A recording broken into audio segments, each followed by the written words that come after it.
Talking about fire whirls, which sound a lot nicer than they are. Yeah, because folks come up with names because they look so dangerous, like Firenado and all of that. But yeah, they're basically swirls of fire that come up in the middle of these incredibly hot flames. Now, we set up this pattern for a terrible fire season with a drought that covers most of the West, and then you get these lightning storms that touch off those fires that burn so hot they can take 30,000 acres down in one day. We've got hundreds of thousands of acres burning in the West, and this is just one of the latest pictures of, look at that swirl, the whirl of fire that's off to the side there, sitting on the side of a mountain. And again, creates its own environment, creates its own winds, creates its own heat, feeds on itself, and just runs completely out of control. Look how many fires are burning. 35 large uncontained fires are burning in the West right now.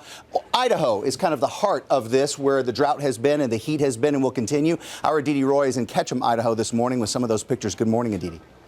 Good morning, Sam. We are about 5 miles from the fire. The air is thick and smoky here, and there's a massive show of manpower and equipment, including these National Guard troops. They are here with their armored Humvees to make sure people stay out of the evacuated areas. This morning, an all-out attack to stop a blaze that's already ravaged more than 100,000 acres, now lapping at the edges of two major resorts. The streets of Sun Valley and Ketchum, Idaho, blanketed with smoke. Firefighters doing everything from clearing vegetation to turning on the fake snow-making water cannons, all to target a threat described as, quote, a giant Pac-Man with its mouth open. It's just been really a shock, actually, to get evacuated. Just kind of wait and see what happens. Can't control it. This morning, nearly 2,300 homes have been evacuated. Nearly 7,400 more are at risk. Among them, some of the most expensive real estate in the West, multi-million-dollar mansions owned by Hollywood celebrities. Bruce Willis's 8,000 square foot vacation home is now less than a mile away from the fire zone. Fellow action star Arnold Schwarzenegger owns a multi-million-dollar estate just 6 miles from the fire line. One of the things we are really concerned about is people wanting to stay home and protect their own home if the fire should reach it.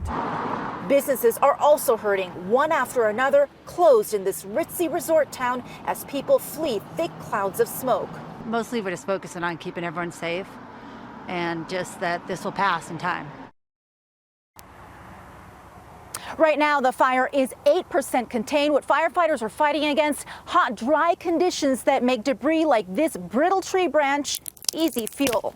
Sam? Yeah, and Aditi, the other thing is that smell, you just never get rid of it. It's that incredibly acrid burning smell that is in the air all the time and covers you everywhere. The idea here is that firefighters will try to get a hold of this fire, but it looks like they won't get anywhere near containment until maybe even the end of this month or the beginning of next month. There are some showers in the west, but they're more to the south. These numbers, and you can see them, Boise getting 95 again today, are not going to offer much relief at all, George. Yeah, it's going to be a rough day.